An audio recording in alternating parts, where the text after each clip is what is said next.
All right, 7 o'clock, we'll call the meeting to order. Teresa, you want to take roll call, please? Yep. Brenneman, Here. Keel, Present. Monahan, Here. Nelson, Here. Jones, Here. and Minnie and Glanzer are absent with notice. All right, I'd go for a motion to approve the agenda. Second. Any discussion? Not all in favor? Aye. Opposed? Approval of the minutes from the meeting of 11/5/2019. So moved. Second. Any discussion? Not all in favor? Aye. Opposed? Motion to approve the bills that are submitted. Second? Anybody second? I guess I can't. Can I second or no? No. No? Yes? Yeah, you can. Okay. Huh? You can, but I won't. It's not, yeah, I say it's not. Larry would discourage you. I'll second that. Was that Any Travis? discussion on the bills? Some discussion. Just, there's a lot of 14 Ford, annotations in those bills. A lot of it is lighting, that stuff we put the new box on, we kept the old wiring harness and the lights in the other one. There was no bumper with it, so we had to have a bumper made for it. We're still gonna be 1,000 to 2,000 below our budget. Sounds good. But I crunched the numbers today just to make sure too, so. Yeah, sounds good. What was the $1,000 airbag problem? That was in the car all year, there was a airbag light on, and it was a module or something like that, I believe, they had to order it in. I didn't really see the ticket on it, those guys took care of it. Really? That was on the Impala. Yeah, I was surprised that. I was surprised that you had to throw that much money on to get the airbag let out. We could've just unplugged the ball probably and got by. Well, I was talking to Teresa and I figured it wasn't the driver's bag. Who cares? It was a lot, I seen it too, and it's like shocked on it, so. I was curious. Anything else?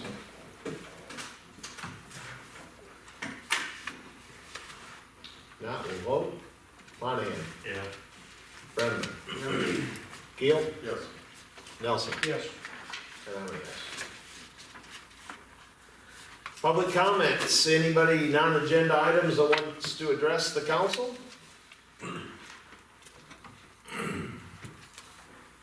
If not, we'll move on to visitors. Mr. Seaverday. See what you started?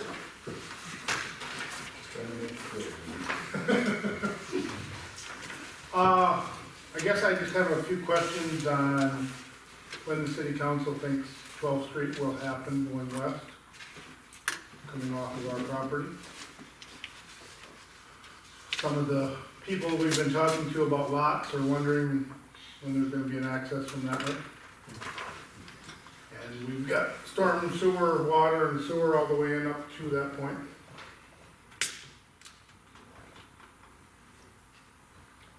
Has there been any talk on it, or nothing, or? I believe it's on in the CIP, or it is. I think we've identified it, but we haven't really put a year on it, cause it's kind of driven by development, whether, his development takes off, or Is if it- anything's it- done to the north. It's in there? It's in the CIP as a project, like Teresa's saying, but it's Yeah. not programmed for a specific year. Right.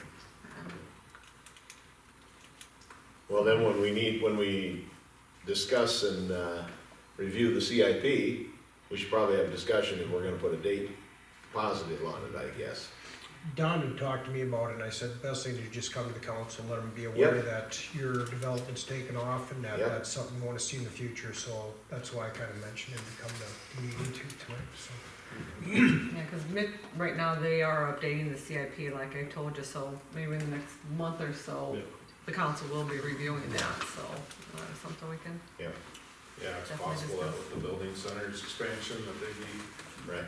looking for that as well. If you do it, are you going to go clear to Western, or are you gonna go to Oaks, or what's your thought? Or I should say, when you do it. My instinct would be to take it all the way to Western, otherwise that gets to be an awfully expensive piece of road. Right. Another question Don was asking me is if it'd be a city project or if it'd be something that'd be developer driven or whatever. I said, that's completely up to you guys, so. It's taken care of, so. You'll have to have conversations with your neighbor.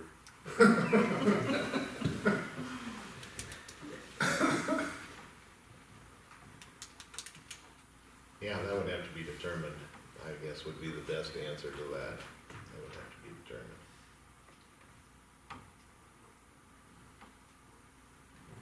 I just kinda wanted to get you Yep. guys thinking about it, so we are ready to move forward with it. No, when Where'd that end up? Where would 12th Street be? I'm not familiar. North of Master, what used to be Master Tech, Down- right north of that. Oh, Right north of the building. Yeah, if you, Scroll down if further. you scroll down, it's there. Yep. Pretty nice road when it goes in for my development. Oh, for sure. Yeah, Well, there's only three options, isn't there? Do nothing, development driven, or, what we're doing on Ninth Street by resolution of necessity. Well, I guess there's four, resolution of necessity, and the fourth one would be that the property owner's petition. Petition, right? So those are the only four. So, Bill, you have any input? Not specifically. Okay. Just kind of, as an agenda item, Yeah. and talked to Don before the meeting and told him I thought I'd just come and sit and listen to what the council was thinking. I really think the first step is we gotta get it on our capital improvement and get a date to it, so at least then we can give you some input, so you can Right, work around that, Don. Yeah. I think that's really gotta be the first step, we gotta get it on the, get it on the radar. Not that it isn't, but get it on there with something, so we, yeah, I just had conversation with people looking at lots and yep. when can we get out that way? Yeah, if they were on that backside, I can see where they'd wanna, Yeah, it's gonna be a quick out that way. Right, right. Take away from the speeding ticket fines and all that good thing. I won't go that far. Well, oh, might take away from the 20s and add to the 40 speed Maybe we can limit. make that a 40-mile-an-hour road, yeah. Well, you got yours 30, so we should be able to make that one 30. Get ours there. Right, Travis? I'm glad you brought that up. Yeah. Were you here when I suggested that we increase the speed on that road? On Vandermark? I think 30 is the speed it should be. These two get more houses coming off there. Exactly. Yeah, exactly. Yep. You know, you can't hardly go 20 down that hill No, without stepping on it. That Right. sign was up there like, it was 20 to 25. Yeah, I turned the corner on 20. it's flashing at me. Yeah. I set my cruise at 25 and keep going. All right, so we'll just, Okay. we'll say that we'll get her on the CIP and get a Okay. date to it, all right? Past 7:05 for the hearing for liquor license renewals. All in your packet. Say we could either do this as one lump, or if you wanna talk about them individually. Any violations on people itemized? Just the one I noted in my report, they just did one a couple weeks ago and unfortunately the goat failed, so, but, previous 12 months, the year before, we haven't had anything. these are all the same as last year, Tracy. I believe so, if Karen, you don't have any of them new. No. Nothing's changed, right? I'll make a motion to approve all the liquor wine licenses for 2020 as presented. Second. Discussion.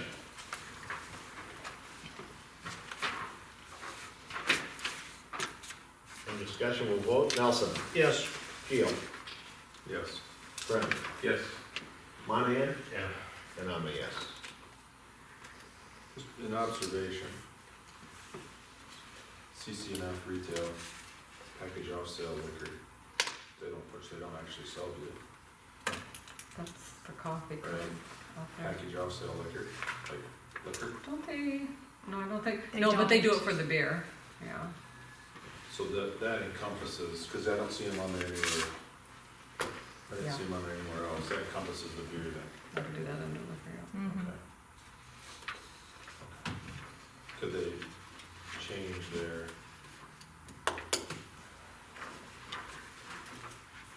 That's a different discussion.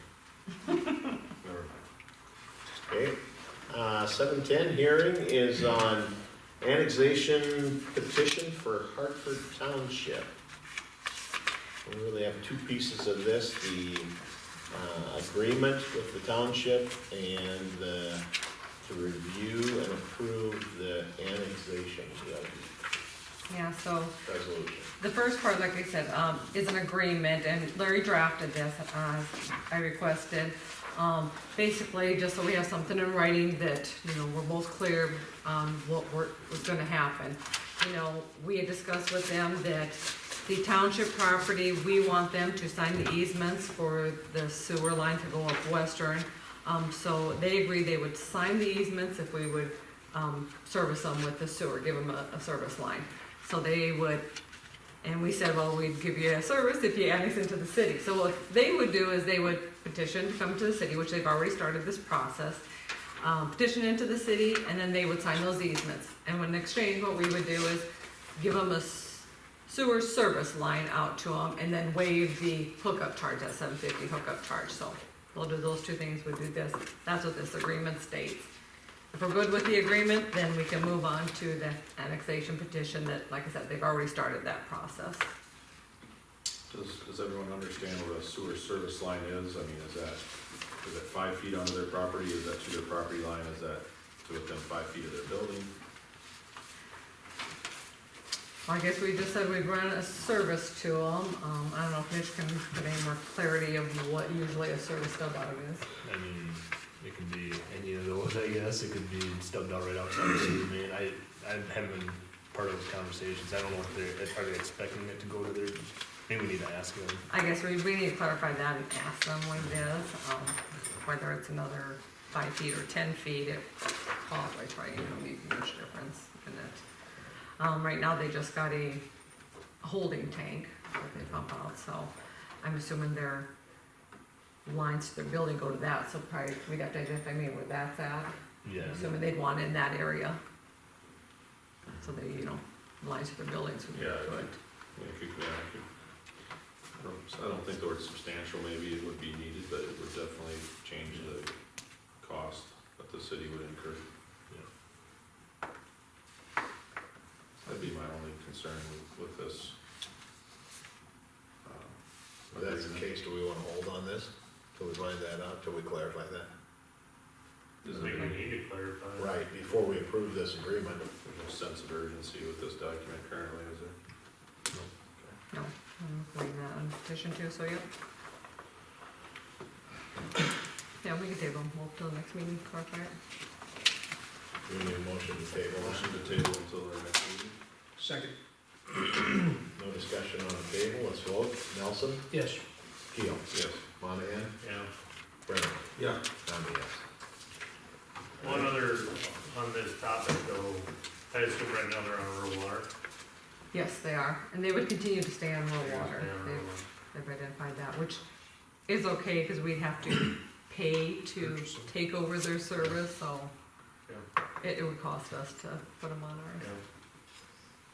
All right, you can clear those things up, we'll get Yep, this back okay, on. we're good. All right,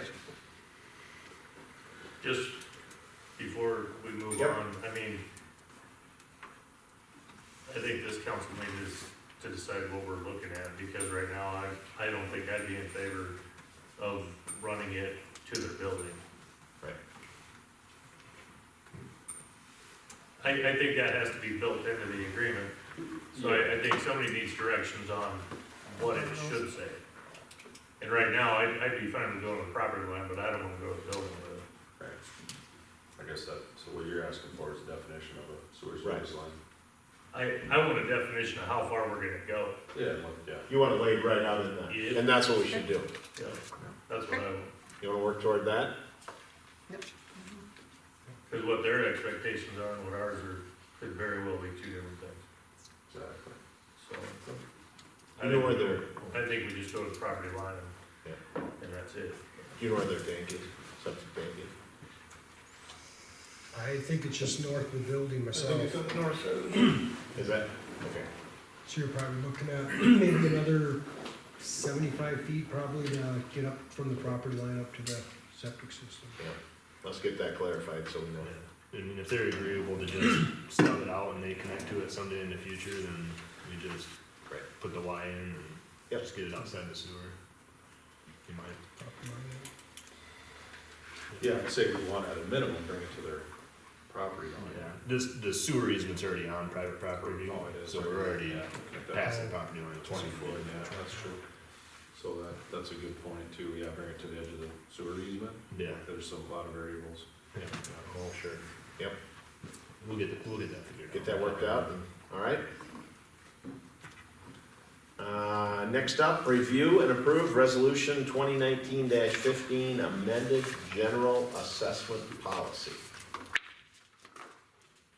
Teresa, you got anything to add on this? So this is the assessment policy we talked about at our last meeting, the draft we looked over. I said me and Mitch had kinda read through it, he kinda looked at his exhibits. Our old assessment policy wasn't real clear exactly how much you would assess for what, so we wanted to clarify that. This one that's in your packet, I haven't changed anything, I just took out the red line, just, this is how exactly it would read now, so you can see it. I didn't get any input from anybody after the meeting, so, like I said, I didn't change anything on it. Do you have any more questions about it, or? Like last time, you know, basically only the items under A were changed to clarify, you know, what gets assessed for the $100 and then what gets assessed at cost. And then section B was added as far as our assessment dates that you guys wanted, so. Nothing about how to calculate the linear footage or anything about changing the 25-foot break, none of that was changed at all from our previous document. In my opinion, when I read this document, this is how it was always received and interpreted by those folks when they're asked to sign a petition to have a street improvement, that they could be assured that the $100 a linear foot would include street and sidewalk improvements as part of the project. I think this fits that. And that's how we've been assessing it, and we've been doing the water and sewer at cost, just like this, what we've been following, but it wasn't real clear in our old document, so Correct. we wanted to make sure we clarified it, and Yep. I think like we talked about at our last meeting too, this is something that should probably be reviewed every year, cause costs go up, things changed, and, Yep. yeah. But Motion to approve resolution 2019-15. Second. Discussion.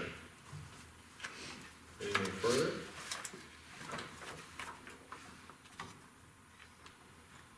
Hearing none, we'll vote. Monahan? No. Brennan? Yeah. Keel? Yes. Nelson? Yes. And I'm a yes. We'll move on to the next one is review and approve resolution 2019-16, which is transfer of contingency funds. And this is, as you've all been here before, at the end of the year, we've looked at our accounts, and we have 50,000 that's already set in the general fund, it's already in budget. That 50,000 can be used on, other accounts within the general fund, that are having shortfalls, and so this resolution will transfer some of that 50,000, not quite all of it, 44,733, from that contingency fund to these other accounts as listed. And there was an explanation in the packet for you for each of the accounts. If you have any questions about it. Basically, it's to ensure we have budget funds till the end of the year.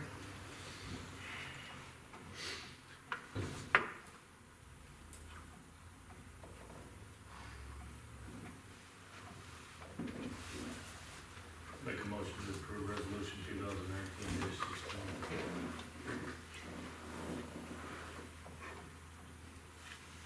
Second.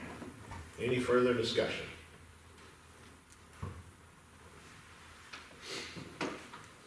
Have we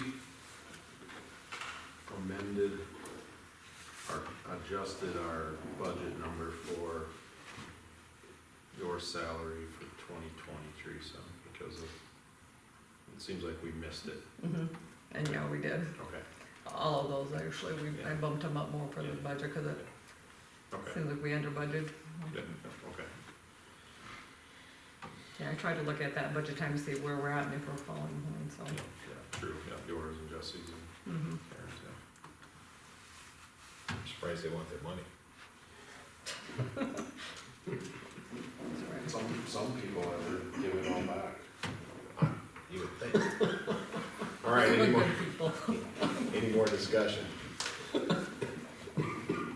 Not, we'll vote. Brenneman? Yeah. Monahan? Yeah. Nelson? Yes. Keel? Yes. And I'm a yes.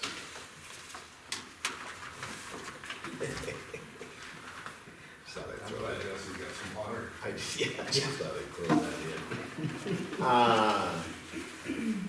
Next up, ordinance 680, and this is an ordinance, first reading, for zoning regulations to allow an artisan distillery in central business and community commercial zones.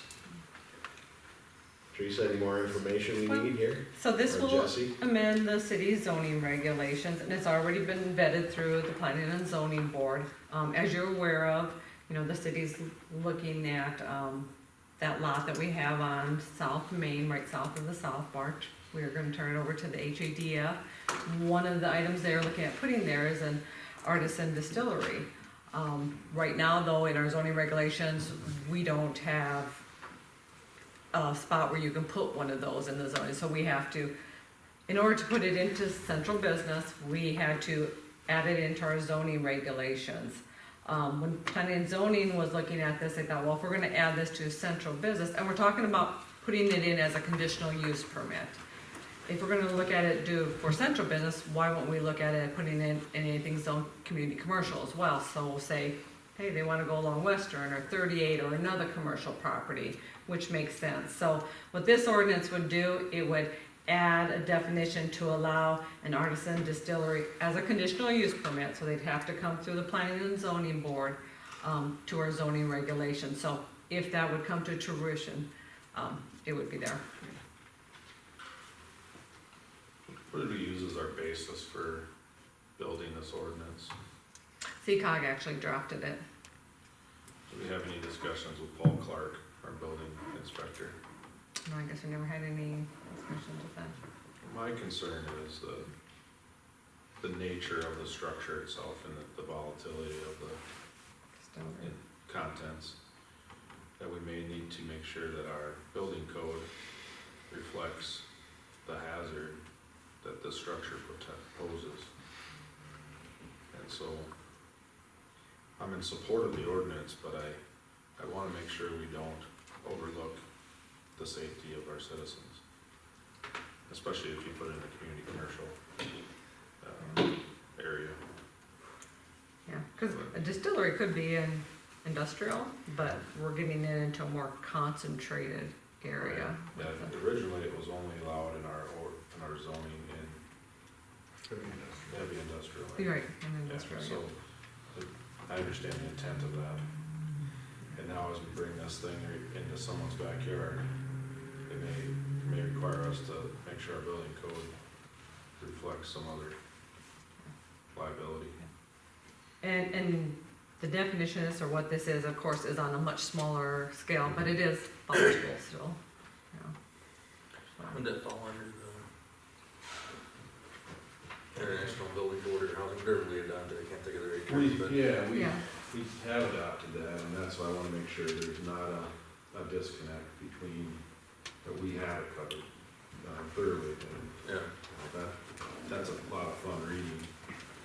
I can comment to the fact that when we discussed this at P and Z, Mr. Clark was at the meeting Okay, Yes. and did not raise any concern whatsoever. I'm not alarmed by that, I'm just saying, let's make sure. but I agree with you, it's a good thing to check into, but he was there for all of the discussions that we had about this. I would even go as far as to talk to our fire chief and just make sure that maybe he can work some channels within his, peer group. And, Teresa, correct me, but wasn't Chief Schumacher He at our was there meeting? during our first discussion, He yeah. was at one of our Oh, we meetings can- too. for the again, discussion. if sometimes if you don't specifically ask somebody a question, they may not give you a specific answer. He was at the lock boxes at the same meeting, so. Yep, we can check with those. So do we wanna move forward with first reading, or do we want to do a little more discussion before we? Jesse, do you think, I mean, what's the, will having this or not having this ordinance affect any of the processes that you're going through? Might provide some doubt for somebody looking into submitting and putting the money up for the initial design and site plan work. You know, I mean, at this point, I'd recommend maybe passing this first reading and then having the research done between now and the second reading to answer those questions. If the questions come back that we need to review this and redo it, then we can change that process or ordinances to reflect the needs that need to be I met. support that, Because if there's something we wanted to make sure, whether it's fire code or whatever, we can add that at the second reading. Yes. Right? Yeah, you can make it any changes before second reading, so. Motion to approve ordinance number 680. Second. Any more discussion before we vote? Larry, I just have one question. South Dakota Codified Law 35-1-1, total quantity not to exceed 50,000 gallons within a calendar year. Do you know where they come up with that number at? Within the alcohol system in the state of South Dakota, you have what we call microbreweries or micro distillers. As long as you don't exceed that particular level that they've set by statute, then you don't need to end up getting a manufacturer's license or a distributor's license. And its purpose is to allow the small guy to get in. Now, I fully anticipate that if you have someone that becomes somewhat successful, there'll be an effort to raise that, so he still doesn't have to, comply with the federal manufacturing licenses. But at some point in time, if the guy gets big enough, he's gonna have to get a different license. So the 50,000 gallon, though, that's designed to cap it as a smaller producer. It's designed to let the little guy get in without having to pay the big money to be a manufacturer. And Is that's that set by specific state to, law? Pardon me? That's set by state law? Correct. is that specific to location or per location or company wide? How's that? There are, in the beer side, it's determined by barrels. On the liquor side, it's determined by, what you say, liters or gallons? Yeah. And I can't tell you what it does on wine. I think, whether or not you're gonna allow an activity to occur in a specific zoning classification is gonna be a function of how big does it get. And you may find that a distillery that manufactures a lot of it, if it's in the right location downtown, is a perfect fit, or you may say, man, that's too big, you're a manufacturer now rather than a commercial establishment. But it's, Is that helping? nope. No, okay, So, say they're producing 50,000 gallons here yes, and 50,000 in Humboldt. okay. Can they do that? I think they can, I think they'd have to have two licenses. One over there and one here? Yes. Yeah. That's what I wanted to know. Right. And I think they'd have to set up two different legal entities. Okay, you know, to, you couldn't be you as yourself, 50 here, 50 here, it'd have to be. 50,000 is state mandated. Yeah. This is kind of a crazy question, but who monitors the 30% of raw materials coming from the state? How do they monitor that? They don't, do they? Okay, that's what I thought. I was just curious. Scouts honor. Yeah, Let me take that back. If the product gets so popular that, a liquor warehouse is feeling a pinch on it, they will start monitoring. I will tell you, it has happened in the wine industry. There is a similar requirement that, it's gotta be South Dakota grapes and all this stuff, and the big fight has been between the guys that ship it in bulk and blend it, and the guys that just are having the local wine. So, I mean, again, the fight becomes, when there's a pinch on market share. yep. All right, I'd like the community to know that the intent of us kind of moving down this road for me is you've got a guy in a combine, in the area. He's got Chad Greenway sitting in the cab with him, that combine of corn that goes into these great vodka that's produced down the street. That's pretty cool.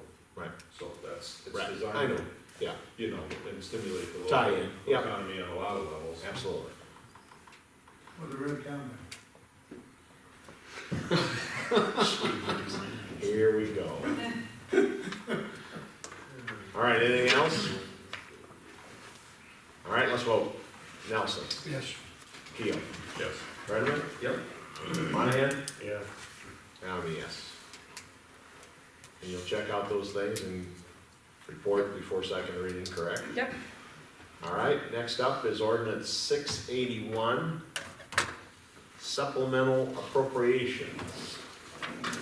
And this kind of goes hand in hand with looking at our budget at the end of the year. The supplemental appropriation will basically put more budget funds into our budget for things that, most of them, the majority of them, are things that have been added by the council since we did our budget back in August of 2018. Throughout the year, as you know, people come to you with requests, or we decide to do a project or something. That money needs to get shouldn't say money, but those amounts need to be put into our budget. So we gotta supplement our budget with it. So that's mainly what this ordinance does. I have an explanation of each item. The main things are, we're supplementing the general, the water and the sewer with things that either were added or running short on. And then our two projects, our Mickelson Road project, we need to transfer some funds from the general water and sewer to pay those expenses that have been paid out through the year. I knew this at budget time, so that showed up in our end of year cash, so we knew it was coming out, and we were doing those transfers. And then the Vandermark Street project, we didn't add that till the beginning of this year, so it wasn't in our original budget, so. And we're paying that, with our sales tax bond, and then, when we did that change order, we took that out of general, so those are the kind of the two big project ones. Any questions on it?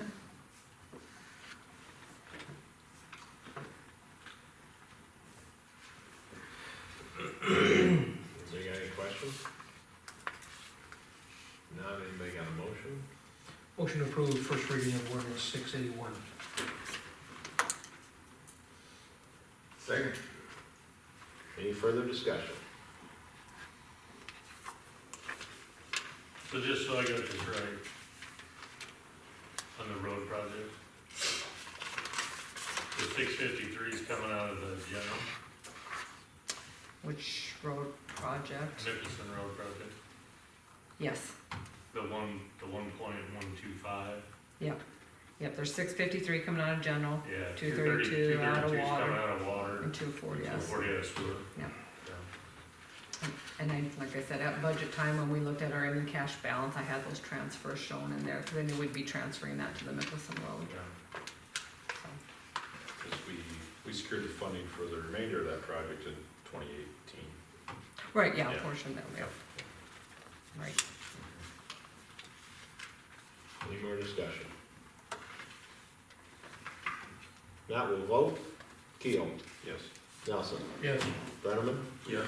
Monahan, Yeah. and I'm a yes. All right, let me see. First reading of ordinance 682 to amend ordinance 430 dealing with sidewalk width. Motion to approve ordinance 682. Second? Discussion. I do. Unless otherwise determined by the city council, the property line shall be 12 inches inside of the sidewalk. Correct. Yep, and that's what they do now. So the property line, so you got your curve, then you got your sidewalk, and then you got your property line. So that sidewalk should be 12 inches, should be a foot from that property line. So it's in the city's boulevard. But the yeah. way I read it, the property line shall be 12 inches inside of the sidewalk. I would think that the property line should be 12 inches outside of the sidewalk. Inside, in toward your property. In toward your house, right? Is that what it's? The sidewalk should be 12 inches inside the property Yeah. line, or outside Toward- the property line toward the curb side. It should be property line, 1 foot, sidewalk, 13 foot, 14 foot, whatever, boulevard, and then curb. Right, Sprinkle boulevard. yeah. There's been times that. Yeah, you gotta have those sewer, or those watering lines. The only word I changed was the 5 feet width. No, I realize that, but the property line shall be 12 inches, the property line.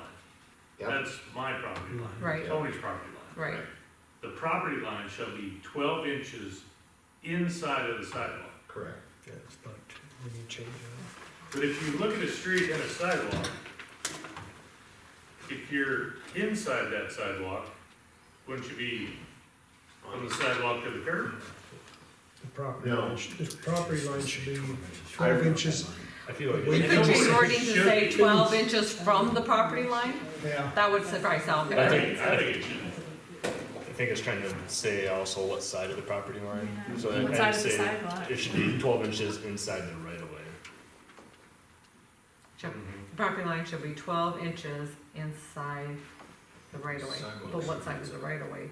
The property line side of the right of way, or the Well, when I hear inside the right of way, that's in the street. It should But say for 12 clarified, it let's should say clarify. 12 inches away from the property line in the right of way, Right. is what it should say. yeah. And I'd also like to see it maybe instead of being determined by the city council on some of this here to be the engineer or public works, because there's times we make a judgment call in the field that we have to shift them and they're ready to pour. And we're like, yeah, okay, let's move a little closer to avoid tearing a nice tree out or something like that, so. Did you draft this, counselor? No, this, You're looking at me like you drafted this. no, but then, I have to participate. Okay, this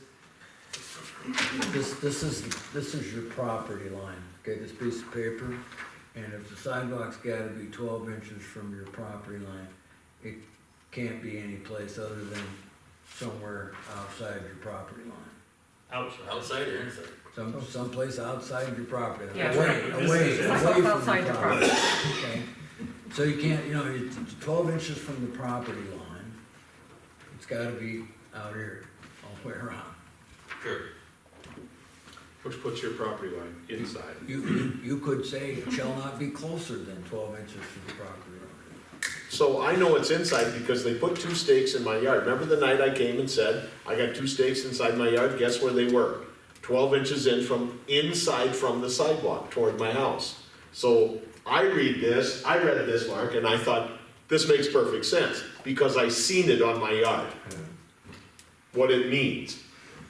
Can we, I'm just throwing this out there because I'll use an example in a second, but, should the ordinance just more be focused on 5 foot wide and not so much on the placement? The placement should be more of a general, I guess, policy or whatever, because we've got some areas that the property line is basically 2 foot from the back of the curb on Vandemark. The street's not centered in the street at all, so there's no way that they could put this sidewalk in a foot, they'd be out in the street. So I'm wondering if the sidewalk should be more of a policy as far as placement, but as far as an ordinance, as far as a 5 foot. Cause that's what we're trying Why to don't we catch on. just change it like you said, unless otherwise determined by city council, but otherwise determined by city engineer or Sidewalks are consuming. I public love works sidewalks, superintendent or just I whatever. know. Just, We don't know. Cause there's gonna be judgment Yes, calls I'm out sure, there, yeah. we're not gonna be able to follow this exact guidelines, it's gonna be a judgment call, and unless they wanna wait for another 2 weeks for another meeting or something like that, then you guys So look at it. you're right, I mean, I know my property on Mount and Mary Lane's the same They're way. different. I mean, my property, the sidewalk was 6 foot inside of my property line. Mhm. But, this is the general guideline that an engineer will follow when he starts laying out a development. You know, this is an ordinance that Don's engineer, Jones' engineer is gonna start to look at when they start laying out those lots. So I think we need to have it for that purpose, but the exception applies in other areas of town or other areas depending upon things we can't foresee. Transformers, utility gets there, sticks their, and this does give us hopefully some teeth if we tell the utility company, get a transformer. You know where our sidewalks go. And you put your transformers right where our sidewalk's supposed to go. But I do think there should be an exception in there for other circumstances, absolutely. Well, they obviously exist. Oh, they're everywhere. There's a lot of, It's not in black and white, but yet we do it. it's not enforced. Yeah. Right. We do have, we do have the design standards, Right. that's really what the developer looks at Sure, for their guidelines, probably more than your More than- ordinances. Sure. And our design standards do say something to the effect that typical placement is 1 foot off the property line, and that can This- vary. But if we've got something in there that says Craig or the city staff or engineer can vary from it, then it prevents existing issues from becoming an issue, as well as we don't have to wait if there is Yeah. construction going on. So, anybody pouring sidewalks this time of year? We need to rush on this.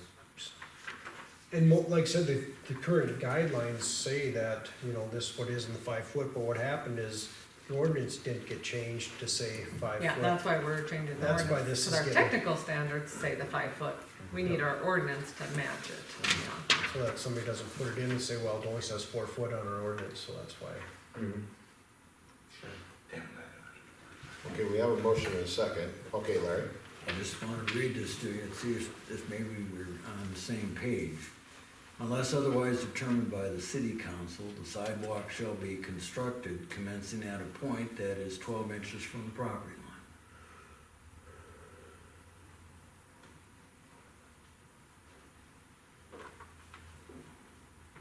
Outside or inside? Property line. Towards the street or towards my house? Okay, commence at a point that's 12 inches from the property line. You can't get But any you- closer. The only thing is But you don't want it to be inside the property This is line. the only thing is that you're allowing the city council. I mean, Yeah, you're not allowing. Yeah, I'm just trying to get Okay. the point, then I'm gonna get to your city council. I'm just trying to, Yep. you guys are all trying to say, start your sidewalk 12 inches from the property line. You guys can argue inside, outside, I don't care. 12 inches. I like the way you have it written, Larry, and to get to your point, Teresa, if it's inside the property line, then it's not a sidewalk, it's a parking pad. You could say 12 inches from the property line in the right of way. Or, cause the right of way is gonna be. It's not that uncommon that we have a sidewalk that ends up on private property. So Once it again, might, that's an exception, but for the general rule, we should have 12 inches from the property line. I think it needs to be mirrored, I mean. All right, we got a motion and a second. What are we gonna do? Should we write it? You asked for discussion. I know, I'm just trying to, So my other observation is that you could put in there, or as authorized by Craig or the city engineer in writing. And then if somebody wanted, they weren't happy with that, they could come to the city council and say, I'd like to do it a different way. What we really gained by voting yes on this tonight is our ordinance falls in line with our design standards. Right. And up until this point, that hasn't created a lot of trouble, conflict, problems. No, and I would agree with Craig, the important part of this is that it's 5 foot wide, not necessarily the location of this ordinance, because I feel our design standards are good enough, have policies to allow some flexibility and have a typical 1 foot off the property. Call the vote. All right, call the vote, Monahan. No. Brennan. Yeah. Keel. Yeah. Nelson. Yes. I'll say yes. Since it's first reading, I'll say yes. I want Would you like sidewalks some on there different again next verbiage by month. second reading? Like, I would entertain seeing a little more clear. I think so, okay. Yeah. We'll play with it a little bit. I mean, I have confidence you guys know what we're thinking. Right, right. Perfect, we'll do that. All right, we'll move on to reports. First up, Chamber and Economic Development Director, Jesse Bonford. Few things to highlight here. The Chamber has its November mixer on Thursday, November 21st, 5:30 p.m. at the Buffalo Ridge Brewing Project. Hope you can all attend. The host will be taking us on a tour of their brew facility, specifically focused on malts and hops versus the brewing process itself. So we'll be testing malts and hops, learning about that side of things, how the flavor profile will match. Other than that, any questions for me?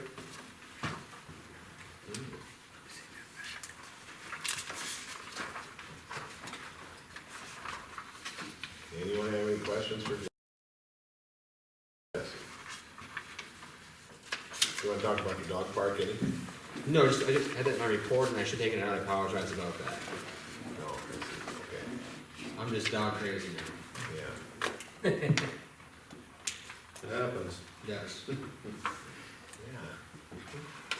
All right, and then you wanted to discuss the housing study, Yes, correct? I'll cede my time to our friends at Community Partners Research.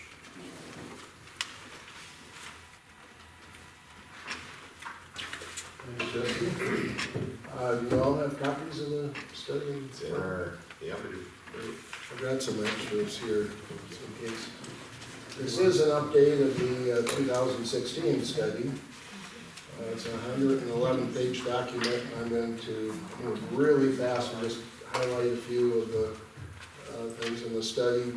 First, I'd like to thank the staff, Jesse and Teresa, sending me stuff, and I interviewed some of you, and I called a lot of people, surveyed people, interviewed people, and so forth, so that made my job a lot easier. And just turn to page 1. There's 8 sections in the study. I won't go through what they all are, but just you read it. There's 8 sections. On page 2, the methodology that we use, we look at the U.S. Census, but that's quite old, so we look at the American Community Survey, which is an annual survey that the census does. The governor's office uses the Applied Geographic Solutions, AGS, a private reporting service. We use that data. We buy data from Esri, another private reporting service, information from the city and the county, interviews, and so forth. Turning to page 6, this is our demographic section.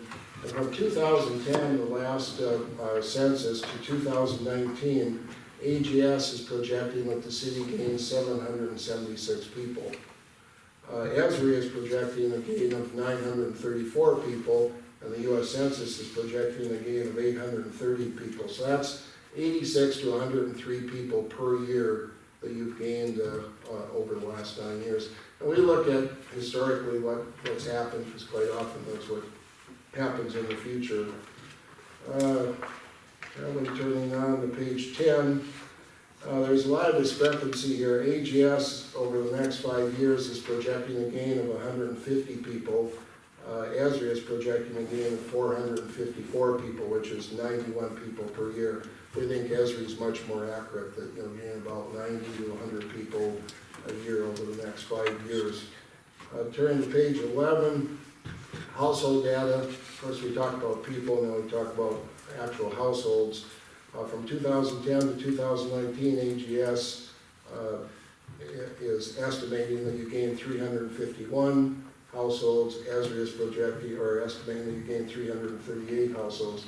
So 38 to 39 household gain a year, which is really strong.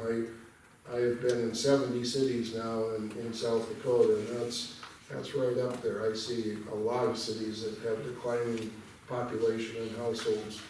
Turning to page 16, household projections over the next 5 years. Esri is projecting a gain of 164 households, which is 33 households per year. We think that even might be a bit conservative. Page 17, where is the household growth going to be? There's a projected growth over the next 5 years of 94 households in the 55 and over age ranges. They quite often look for twin homes, townhomes, maintenance free, that sort of thing. But there's really a significant gain of 72 households projected in that 25 to 34 age range. And that's great. That means there's young people, families that are projected to move into the community. Again, we very seldom see that. Quite often that's a negative. So that's a real, your new housing, your new rental units, your school, that all has something to do with that. Page 19, about 27% of your households are renter households, 73% are owner-occupied households. Page 21, we get into income data. Your median household income is about 70,000, 69,000 something. That's the exact middle. That means half of your households are less than 70,000, half are more than 70,000. And again, I get into a lot of communities where the median household income is like 35,000. Now this is, the Sioux Falls area is as high as it gets in South Dakota. I was just in Sturgis last week, and it was 59,000, which is strong for out there. The median family income is 72,000. That's usually a bit higher. A family is 2 or more people related living in the same household. That's almost always higher because there's usually more than one wage earner. Turning to page 28, we look at building permit trends. Over the last 20 years, from 2000 to 2019, there's been 634 housing units constructed in the city. That includes rental and owner-occupied. That's about 32 a year. From 2016 to 2019, that's been about 38 units. So that's, it's been strong in the last several years. Turning to page 31, we went to the courthouse and got sales of existing homes over the last several years. And in 2018, the last full year, the median sales price of existing homes, this isn't brand new homes, but existing homes, was $189,900, so almost $190,000. Again, this is about the second highest I've seen of I was just in Brandon, and they're up to about 230, 240. But again, I get into a lot of communities where the average median sales price is like 50,000. The higher your median sales price, the more new construction you're going to get. If you get into a community and the median, the exact middle, that means half sell for more, half sell for more, is 190,000, that probably needs some updating, a little bit of work. You start thinking, gee, if I can afford it, I'll build new. So the higher the existing sales price, the more new construction you're going to get. Page 32, this breaks down the price ranges. About 21% of the sales in 2018 were for over $250,000. Page 34, we looked at the 2 oldest neighborhoods in the community. We went up and down the street and did a housing condition analysis of 219 homes. 34% were sound, needed no work at all. 47% needed maybe just a new roof or new siding, just like one improvement. 16%, 36 homes needed a lot of work. And then we found 5 homes that probably were beyond repair. And we looked at your mobile home park on page 35. I won't get into that, but you can see the breakdown there. Page 36, this is our rental inventory. To the best of our ability, we've determined that there's about 386 rental units in the community. From 2010 to 2019, 169 new rental units have been constructed. 84 units have been from 2016 to 2019, since the last housing study. We did a survey of the rental units in the community. We surveyed 316 rental units where we actually called the rental property owner or the property management. See the breakdown of we looked at market rate, we looked at tax credit, subsidized, and then senior services. On page 38, market rate summary. We looked at 15 market rate projects with 211 units. We found 12 vacancies in those 211 units, which is a 5.7% vacancy rate. We looked at 68 tax credit moderate rent units in 3 projects. That's Deer Hollow and also Whispering Pines. In those 68 units, we found at the time of the survey no vacancies. They were full. Page 41, we looked at the one subsidized deep subsidy, where you pay 30% of your income. You've got one project here in town, Royal Apartments, with 16 units. There were no vacancies in that project. Got one senior services project in the community, Leisure Living 2. There's 21 rooms there. Some are more independent, what we call residential living, and then others are assisted living, the full array of meals and bathing and so forth. And we found 4 vacant beds there at the time of the survey. Then we looked at some regional stuff. I won't get into that too much other than on page 50. From 2010 to 2018, the whole MSA, the whole metropolitan area, the whole Sioux Falls area, of the units built, or of the projects of 3 or more units, 2% have been constructed in Hartford. Of the 1 and 2 unit project, the single family homes and twin homes, 1.6% were constructed in Hartford. So you guys are doing really great. I mean, since the last study, it's just remarkable all the things that are going on. But you can still see that that's still about 2%, so the capacity is there.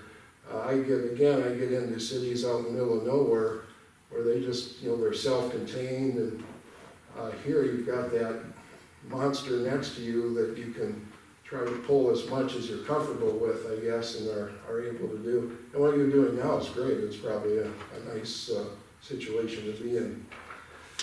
Then probably getting into our employment section on page 58.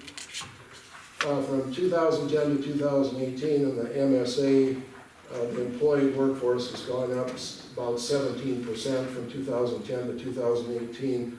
And at the end of 2018, the unemployment rate was 2.5%. And 3% is considered full employment. Then, I turn to commuting patterns on page 62.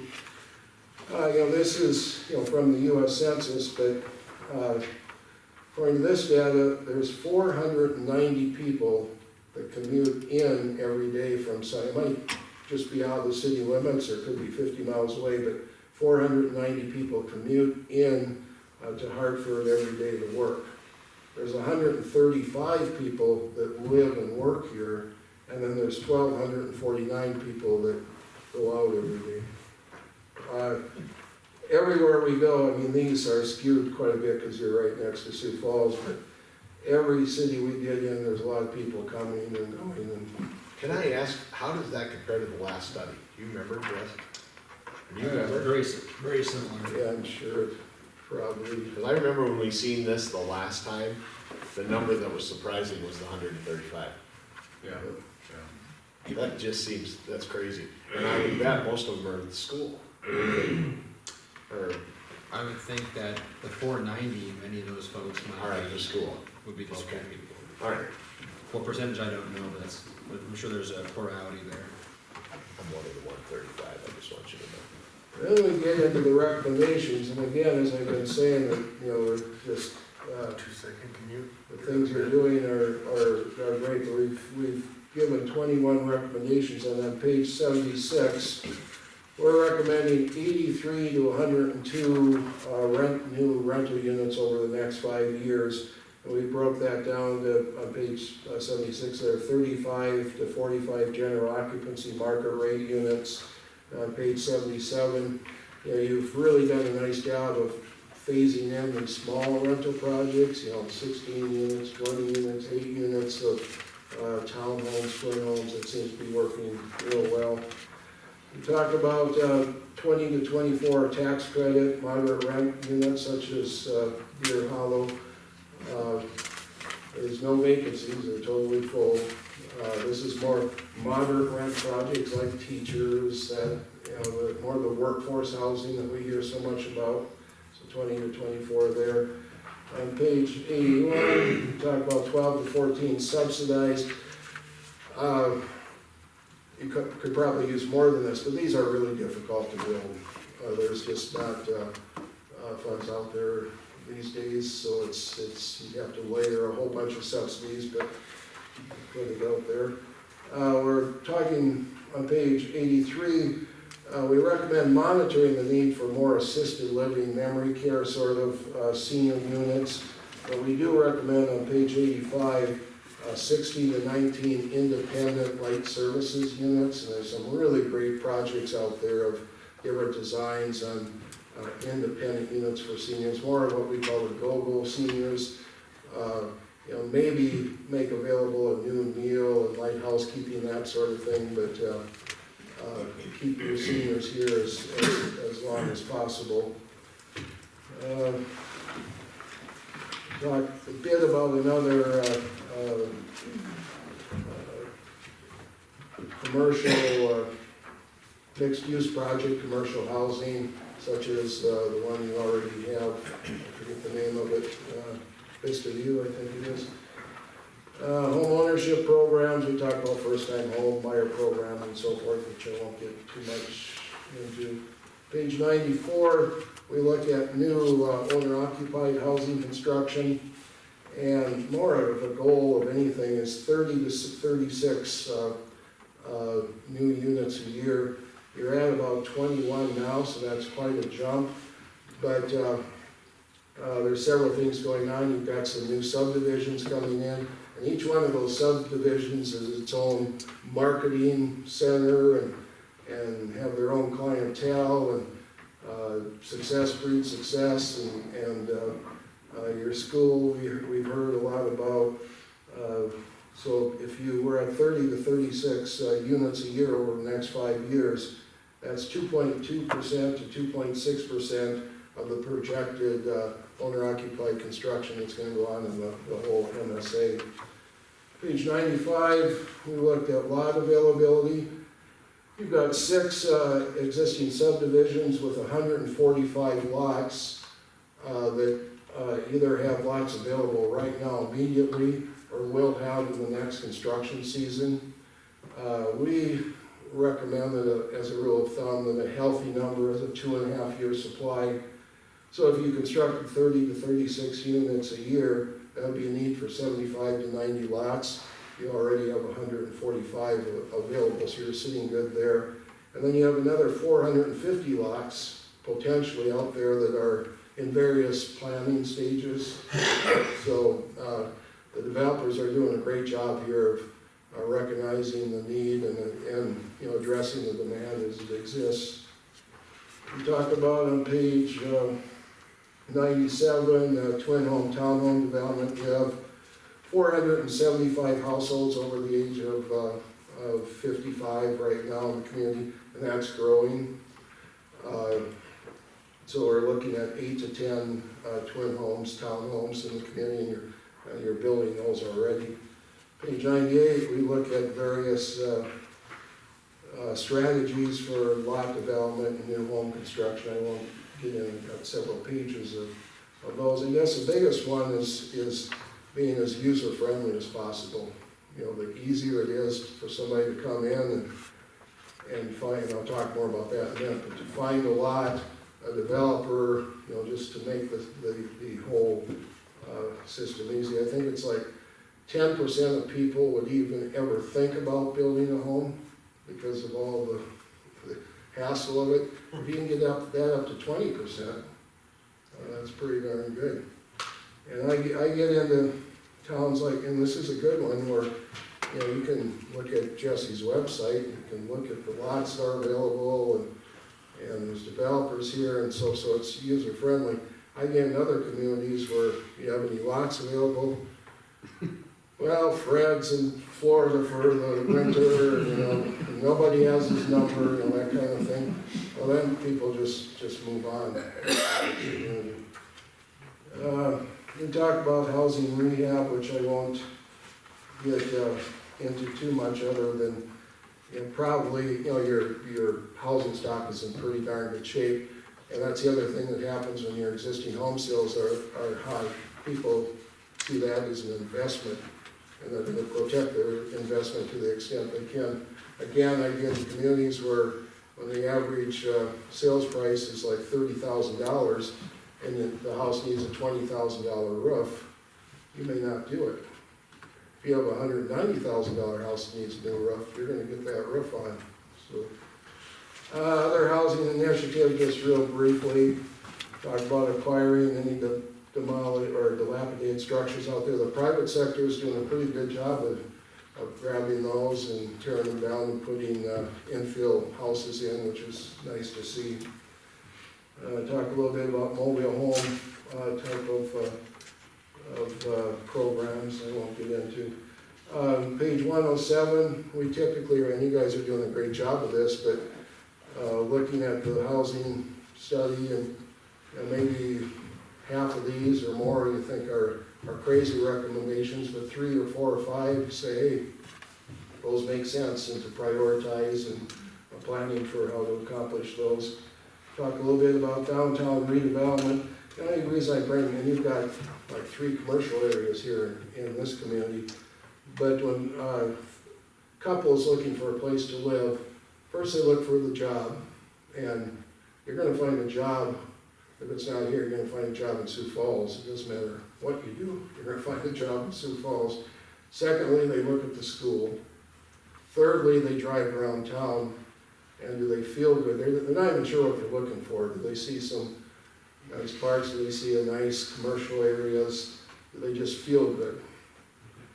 And finally, we talk about marketing, and you know, you guys have a great website that I was able to get on that website and find all the rental properties, who the contact people were, the phone numbers, same with the various developments.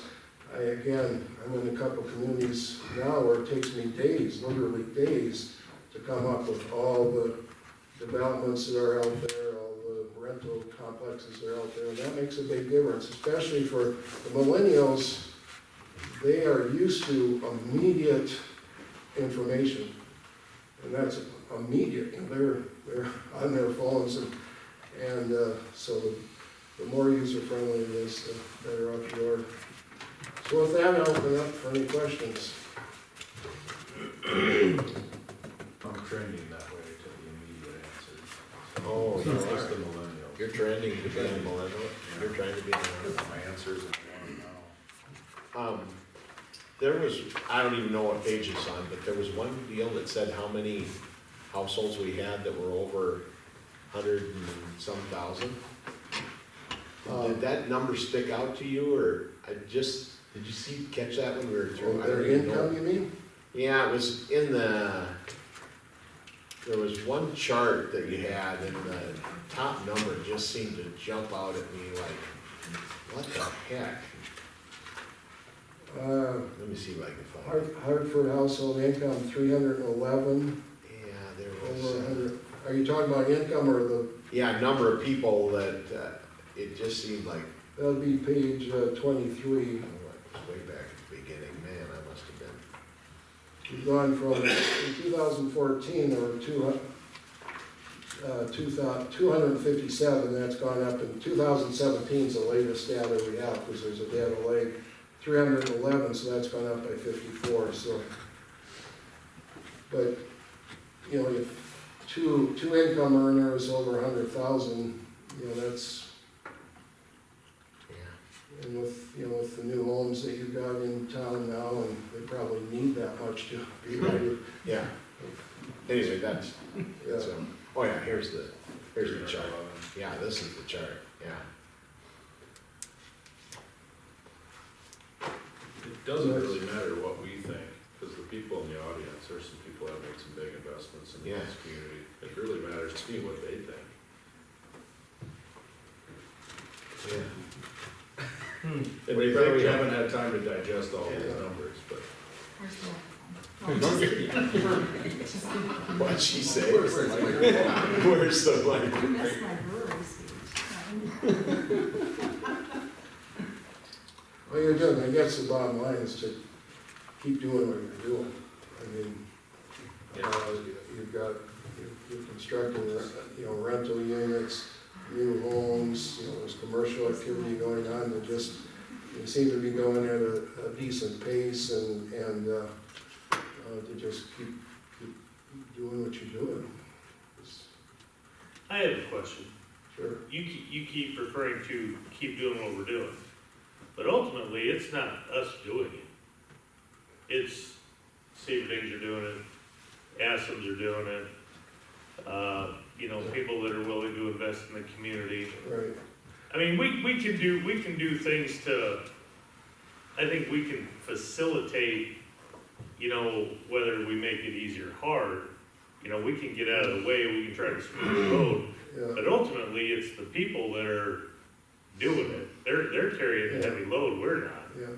And by we, I do mean, you know, or by you, I mean the community as a whole. And yeah, again, I get into communities where okay, let's give the land away, let's give free utilities, let's have a fundraiser for infrastructure. I mean, that's what it takes here. It is somewhat just kind of get out of the way and let the developers, because the demand is here. So that's a good situation to, you know, to be in. But you can't underestimate what the council's capable of doing positively and negatively. I will echo that. Yeah. We were at the brewery when I said that. We go into communities, and Steve knows too, there's a community just north and east of here that they need some affordable rental housing. And the landowners there are not willing to part with that, and some of them sit on the city council. It makes it very difficult to go in there. The first thing we'll look at, I've said this before, is what Steve said too. We go drive to town, get a feel, look at the school system, but also then we look at how open the city council is to progress and development. And if they're not, for example, Canton wasn't for years, and they were asking us to come down there, but they had a city council that wasn't approving anything, and we didn't even attempt it until that city council changed over. We still haven't attempted it, let me just clarify that. Because they need like 12 units of tax credit housing, that's not something we can do for 12 units. But anyway, there are plenty of communities that are in the way, and they still want progress, they want housing, but they are in the way. So, thank you to all of So you. we're not in the way? We buy land, transfer it, and give it away all the Well, time. discussion, glad that you're clarifying that, because Mitch, we probably asked you to clarify that. And we've had people tear out sidewalks that, the builder looked at the ordinance instead of our plan or whatever, and then put the sidewalk in the wrong location because it wasn't clear enough. So, I know we were talking, eye contact and going, yeah, that needs to be clear. So as long as those are clear and they're open and friendly to development, but yet you still have to monitor that, because we've also seen communities that just let developers do whatever they want, or people do whatever they I want. think that happened here too. It, many years ago, and then you get left with the issues like the city has. We're now. dealing with them now. Yes, putting curb in. Like the sidewalk, where there's Yeah, not enough, I don't have 5 foot for a So- sidewalk. I got 3 foot for a Yeah. sidewalk. yeah, so anyway, Perfect. I think I thank Mayor Lenny for just kind of staying out of the way, but also being supportive from staff, so. He's not even here today. Mayor's never here. No, but he heard it on last week, so. All right, anything else, any other comments? So Jesse? it started with Mayor Benny? What, for what? Getting out of the way? Yeah, Well, that was, is that right? it didn't start, we were there, we came before that, I'm just asking. but, yeah. Perfect. Anyway. Didn't we get out of your way before him? Yes, I don't know, just Jesse? A few items to address, as far as marketing goes, here we discussed, the foundation starting a campaign based off of the Argus Leader article that came out last week. It's 6 developments, 600 lots. Billboard's gonna go up next week outside of Brandon. It's gonna be east facing, westward bound, north side, lighted. That's gonna be just having a picture of development in Hartford, 6 lots, 6 developments. And then, 6 developments, 600 lots, we're referencing the website that Steve's talking about, hartford.life, where all that information is available. We're also pushing the HBA magazine pretty hard and getting creative and marketing attempts for next year. And Teresa reminded me about this, but this housing study, this is our 3rd iteration of it. This one is 2019 update. Half of it was paid for from a grant through SDHA, SDHDA, and then 25% through a grant from CCOG. Wesley is here tonight from CCOG. We're very thankful for both those organizations. That just leaves the foundation on hook for the other 25%. And so it's a great tool. We really appreciate it. Thank you for your partnership. And thank you, Steve, for your hard work. We'll see you again in 3 years. Nothing says progress like a bunch of acronyms, I mean, let's be honest. And just one more note on these Yeah. housing studies, Yeah. this is what we ask Steve for in the different communities like Sturgis, we want to look at that one.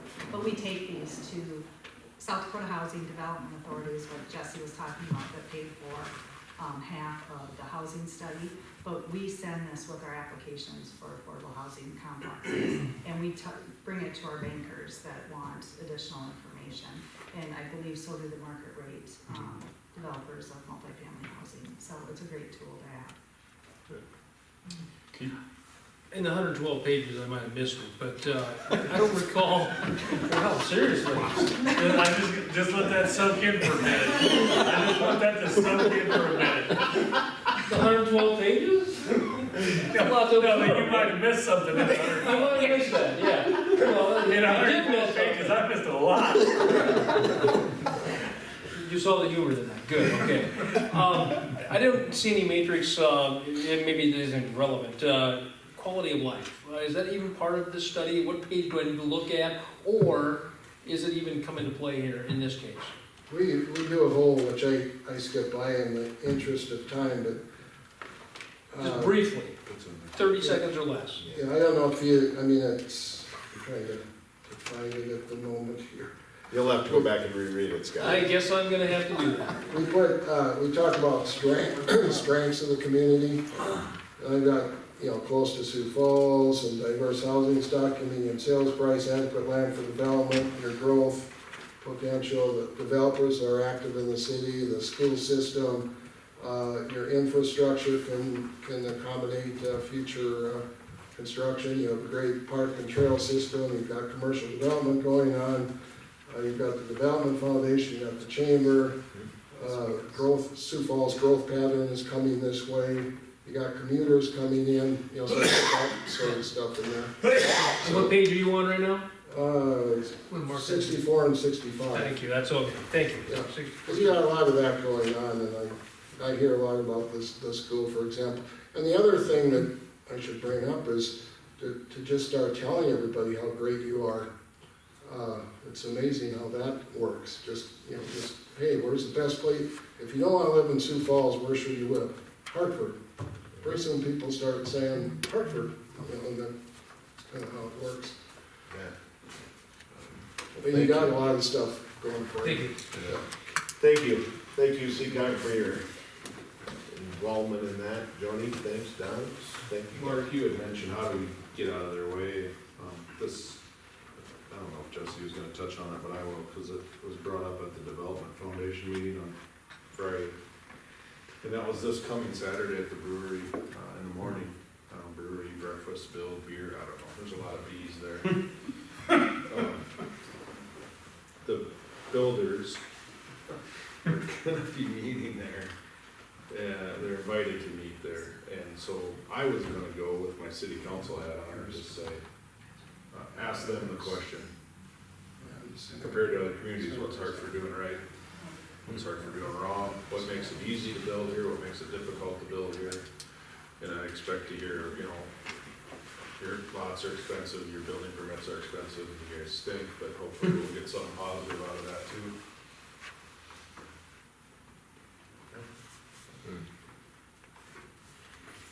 All right. Let's move on, city engineer report, Mr. Lynch. Anything specific I want to put on the report, the contractor has been on site for Vandemark and Nicholson Road, finishing up a punch list items out there. We had one action item for Kelly Point Water Main reimbursement request for their phase 3 project. And we can go through that quick if you like. You should have attachments there for my correspondence of our review, and this, what this is when Kelly Point constructed their phase 3 project, they installed the water main on Nicholson Road. I can't remember, I know what the east boundary is Shamrock, and what's the west street there? Cloverleaf. Cloverleaf. So that's basically the portion of water main that they installed back then. They upsized it at the city's request to a 12-inch main, so per our policies in the past, we reimburse those upsizing costs. We have them submit to us quotes from their suppliers that show the difference in cost between an 8-inch material price and a 12-inch material price. So that's what they've done, and basically the result of that evaluation, there comes out to be about $7,900 worth of upsizing costs that they're requesting for reimbursement. So we've reviewed it, we agree with what they've submitted, that they supported it well, and we would recommend that you pay that request, I guess. I'll make a motion that we reimburse Kelly Point Partners $7,921.99. Second. Any discussion? If not, we'll vote. Brennan? Yeah. Monahan? Yeah. Keel? Yes. Nelson? Yes. And I'm a yes. All right. That was the only action item I had, unless you guys have questions regarding the report.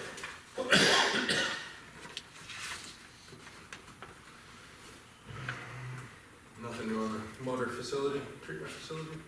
I know John reached out to Jesse and Teresa and about getting on the meeting set to try to approach a couple landowners again down there, so I know they're working on that. I can sure have John come to a meeting here to kind of give you an update on where he's been and where things are going. Does our pursuit of joint jurisdiction make those conversations harder or easier?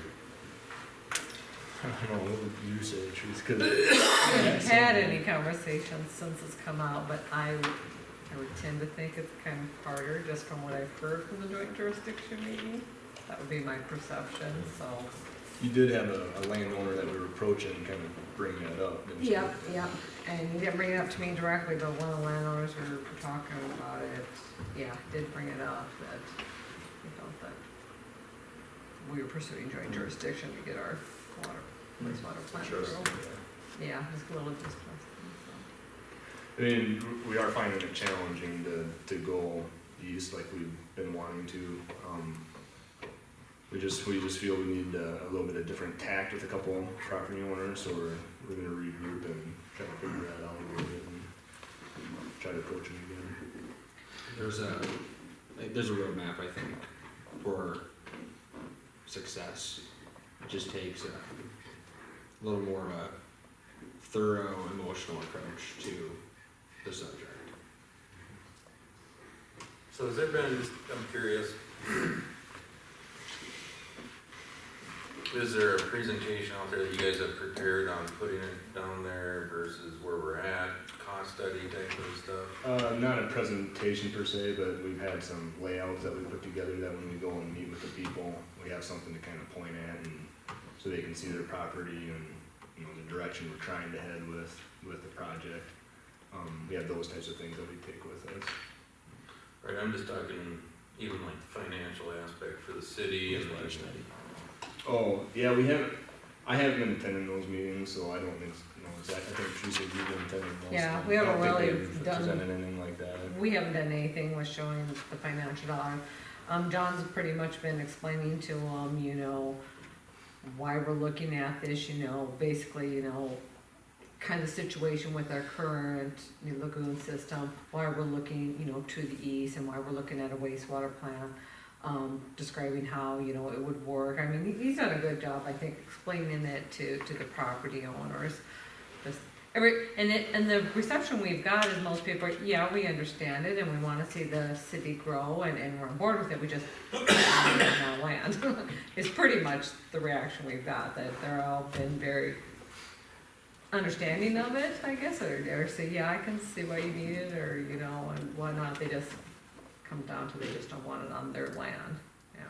So, yeah, so John, I did get an email this morning, John had sent out, and within the next couple of weeks, he wants to sit down and talk and maybe approach a couple of previous owners that we approached and maybe use a different tactic with them, or kind of see maybe what the exact issues are, or what we could do, and wants to reapproach a couple of them, so.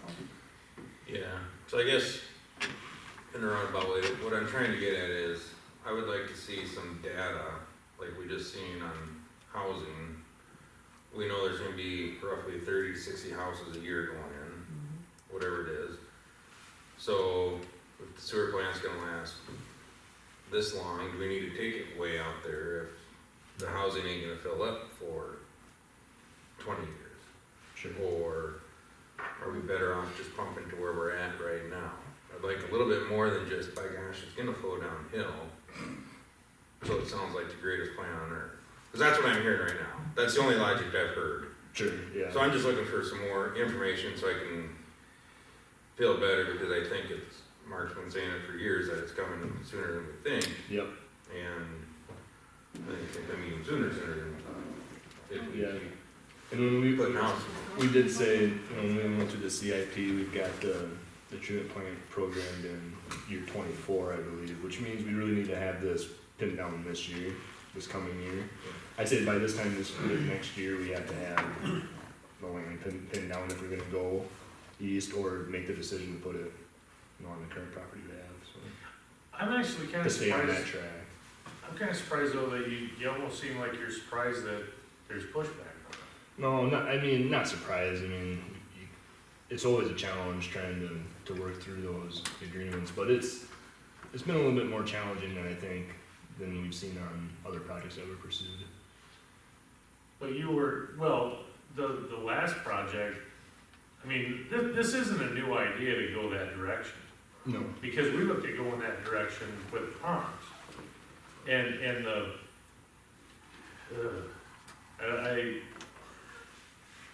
I find it hard to find a word to describe the pushback. Larry remembers. It was epic. Yeah. And so I assume, and I understand what Teresa's saying, you know, you talk to these people and they're like, oh yeah, sure, we can understand you got a problem, but it's not their problem. Right. It's not their problem. Yeah, they want Hartford to grow, you know, they want everybody to be happy, but it's not their problem. So, I mean, where do you go with that? Right. Maybe you wait until it starts polluting their land. You know, I mean, that's. I don't If fault you don't them. stay ahead of it, you gotta react to it. But I don't fault them, you know, if the land's been in the family for however long, and or maybe it hasn't, but they're worried about resale, I don't know what's on their mind. But ultimately, at the end of the day, it's not their problem. Right. They're way out there, that ain't their problem. It's our problem. So, and like Mark brought up, you know, where it's at now, that was an ordeal too. Right. With buying that land, and then there was a quit claim deed on that land that Cressman's bought. And I mean, every time you turned around, it was somebody sticking a stick in the spokes. Right. You know, that wasn't our first plan. That was probably plan 3. Right. Wasn't it, Craig, or 2? Probably 3. There's 3 for sure, different ideas, So- different plans, so. Yeah, I mean, you shoot for the moon, you know, and you hope you can buy land out there and everybody gives you the easement. But in all reality, that's probably not the case. Just because we're running out of time. Right, and I think that's why we're saying by this time next year, we have to decide one way or the other. And I think this is one last attempt that we wanna make with these property owners, and I think we could very well be coming back to you saying that we can't negotiate anything that way, and maybe we need to look at different options, so. All right. We can work on some numbers for you, Mark, and that sort of thing, so. Well, I mean, it'd be nice to know if it's Yeah. 30 million to go out there and 30 million here, or 20 million here, or whatever. But, I mean, What factors gotta come in there in terms of more lift stations down there to go up here? Well, how long is it gonna take us to get down there where we need more lift stations? Right, yeah. I guess that's what I'm gonna be looking for, and if there was something that existed already, I wanted to see it. Yeah. But if not, I'm giving you a heads up to the questions I'm gonna be having to start with. Yeah, we'll do that. But forgive me, but we can literally put it wherever we want it, right? Or wherever we can physically secure the land. Yeah. It's just a matter of pumping. I mean, you're gonna pump it somewhere, Right, and how much you're gonna spend to pump it. right. How many pumps you need, how much pipe you gotta run. That's what it boils down to, is just how much money you wanna spend to build it and pump it. Yeah. So, And then you gotta factor in, like, you know, if we do move it, then the land we have can be reclaimed, you know, there's all those types of things that you gotta kind of factor into all of that too, so. We can put an analysis together. Cause even with the plant down, to the east, you're still gonna have to raise it from your line depth up to the plant, so I mean, you're still gonna have a lift station, just a matter of, so the biggest thing is, that would eliminate a lot of lift stations versus adding more lift stations, you know? So you're still gonna have lift Yeah, stations. instead of them being scattered around, they'd be, Yeah. I think, Brandon Road Pump Station for the city of Sioux Falls. It's all right there. I mean, there's other ones throughout the city, but that's the big boy. Right. Yeah, now that's the big one. I mean, there used to be ones between there that had consolidated. Right. Yeah. at least we didn't do it, Brandon. Not yet. Not yet, we haven't done that yet, we haven't made that mistake yet. They did. Or it did. 2035 would be the earliest Sioux Falls will be ready for us. Oh, I don't want to, I don't either. I don't care what Sioux Falls does. That's just what their projection was. I sat through their regional meetings and that stuff, and even if we wanted to, 2035. But that was, 20 years ago, that was a big push, was to just, hey, everybody pumping to Sioux Falls, yeah, great. And the towns that did it later on, when Sioux Falls raised their rates, and then it got ugly. So, cause I think Brandon pumped at Sioux Falls, who else did, Harrisburg? T is, Harrisburg's building their own road. But they currently are, Currently they are, yes, yeah. and then you're just at the mercy of the monsters, so. All right. At least we had our own business. Anything else for Mitch? All right, let's move on. Craig? I'm just gonna touch on a few things, like Travis said about the 2014, there's gonna be one more, wheel ride alignment, and then after that, the truck should be ready to put in service, so. That's supposed to get done this weekend, I believe, otherwise we should be about wrapped up with that. Dump truck, I'm gonna try to, beginning of December, when things kinda settle down, I'm gonna start looking at a few of them, and just get some ideas of what's out there available, and start putting together some specs basically on what we're looking for, and then, see what kind of prices we're looking at, and then go out to bids on it, so. Bid and used equipment's tough, but we'll have no options but to do it, so. been working on that. Same thing, Teresa and myself were talking about work on job description, that Teresa's gonna put some stuff together, and I'm gonna kinda look it over that, and we'll kinda go from there for the new hire. The only other thing I'm throwing out there is the tree for Century Square. I'm gonna be looking at one tomorrow and planning, I think it's gonna get put in tomorrow, so we should be ready to roll for hometown Christmas. So, and decorations are up way earlier than I like to put them up, but with hometown Christmas being the weekend of Thanksgiving, we just ran out of time with people gone and stuff like that, so they got up a little early this year. So I You got, don't turn them on, nobody even recognizes that they're there. yeah, it's 50-some lights to go back around and plug in. Good point. Yeah. So, that's all I got unless somebody's got something for me. All right, any questions for Craig? Sports complex, hauling dirt to an attempt to level it, what part are we leveling? That's where that future building's gonna be. Oh, Yeah, okay. Neil started hauling some more today. Okay. We're gonna try to get that, hopefully get what we need hauled Okay. between this week and next week and get a level off out there for future, so. Will you be entering the 2014 in the parade for the Hartford Hometown Christmas? You should. Possibly could. They usually decorate the plows on the other trucks, so. Yeah. You can do that too. I mean, We show don't that have thing enough off. drivers. I've seen a lot of ink on that. I'd like to see it incomplete. The only thing that, If it's, like I said, Neil's gone next week and I've been kinda letting him, it's gonna be his truck, so I've letting him just kinda touch it as he wants to. And he's gonna be gone next week, so it might not be ready next week, so. oh shoot. There's some social media buzz when, or the picture of you putting up the lights downtown here. No fall, no It's a fall basket, restraints. it's a basket, don't need it. It's a basket, plus your utility. I mean, we're a city. Yep. Apparently there's some different guidelines OSHA follows for. OSHA doesn't guideline cities. Exactly, yeah. Yep.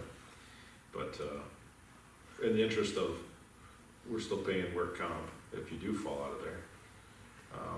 For $100, you can get a harness. We've and got a- harnesses, but with a basket, you technically don't need it at that height. But I we agree, certainly, I walk around in a platform lift too, but I was surprised at the number of comments I got from different folks from that Facebook page. Saying what? Doesn't look very safe. Really? And so is the baskets, I mean, everybody's an expert and a critic all at the same time. Right. But it's all fun and games until Terry stutters and flips you out of the basket. Yeah. Whoops. I just remember back when we had somebody fall out of the backhoe. But I wonder, that was probably before a lot of people's time. Craig was here.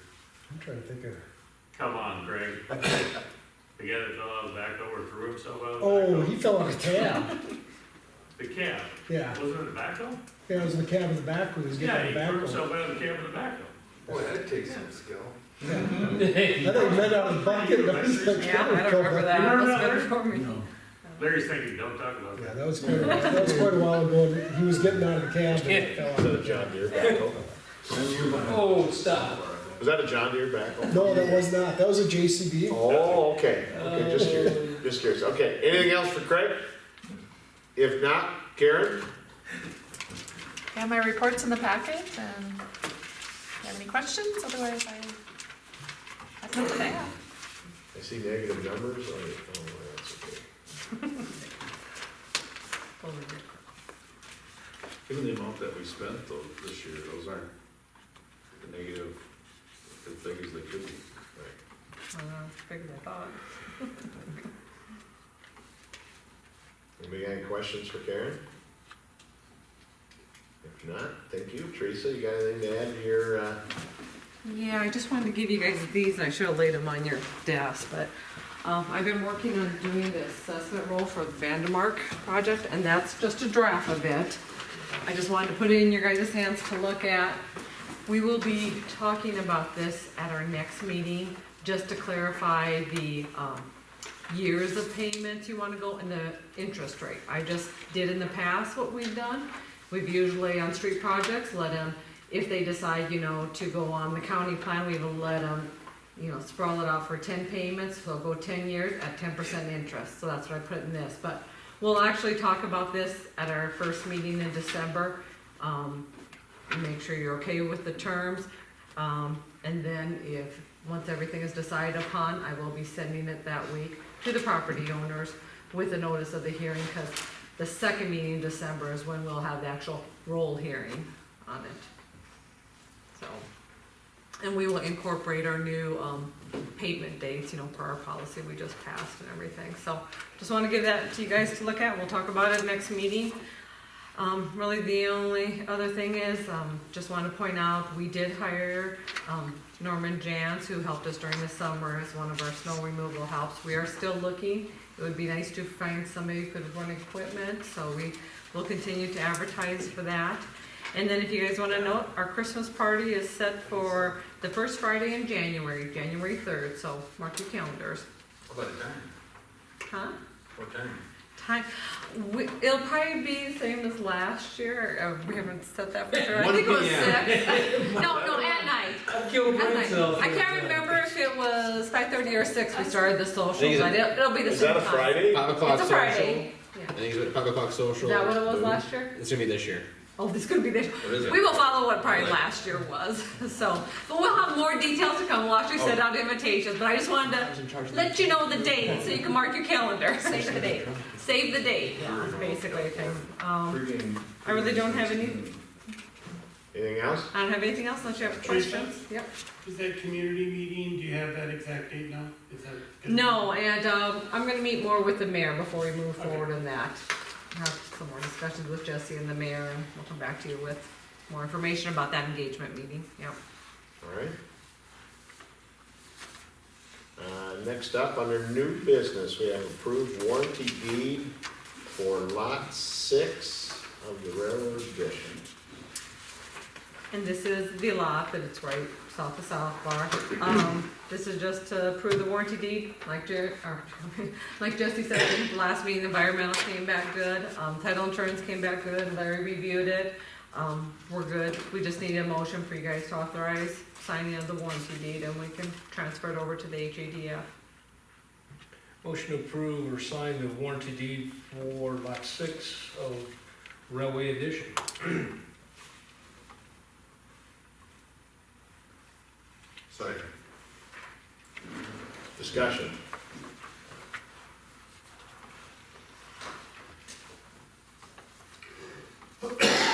Hearing none, we'll vote. Keel. Yes. Nelson. Yes. Brenneman. Yep. Monahan. No. And I'm a yes. Cantankerous moving that, isn't he? Someone's gotta stand in the way. Jeremy asked if we could, he wants to be here for the discussion of the Park Rec Board, so I would ask that we, Make a motion to table it yep, till the next meeting? second? Second. All in favor? Aye. All right, thank you. He said we could discuss it some, but I just figured we'd leave that for him. I will say this, on that HIDF, some feedback, so you'd asked a question about quality of life.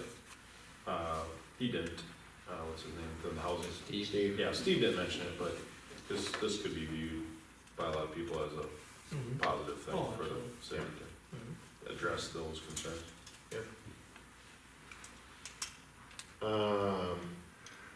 New business, we want to discuss feedback on joint jurisdiction.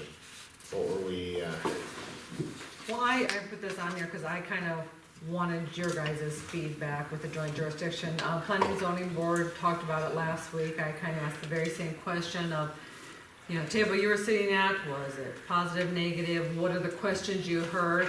I'm going to put together, after I get comments back from you guys, what the questions were, give an answer for them, like we talked about at the meeting, put that on the website, but then the suggestion also came up to the Planning and Zoning Board to actually send that information out in another letter form to all those property owners to make sure they got the correct information out of the meeting, and, you know, they may not go to our website, but you make sure, you know, they've got the correct information, you know what's going on. So we'll do that, I guess. There was some discussion with the planning and zoning board too, is, you know, it seemed like, you know, some people were okay with joint jurisdiction, there was some negative feedback with the joint jurisdiction. Is this still worth pursuing or not? I guess, what are your guys' thoughts and feelings on this first, and then? Continuing to The joint pursue jurisdiction. joint jurisdiction? Yeah, first of all, what feedback did you get, and then, do you think it's still in our best interest to continue joint jurisdiction, pursuing this? So I guess I just want to Egg in the discussion. face if we didn't continue to proceed, don't you guys? That's one way of looking at it.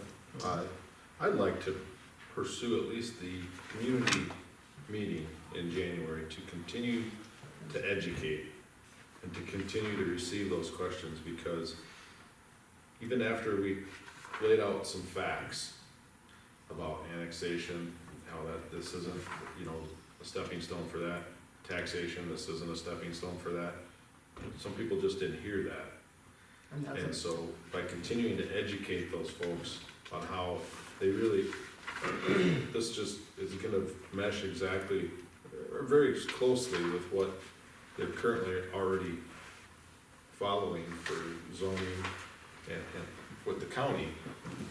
And in theory, they should see little more than a ripple, and not even that.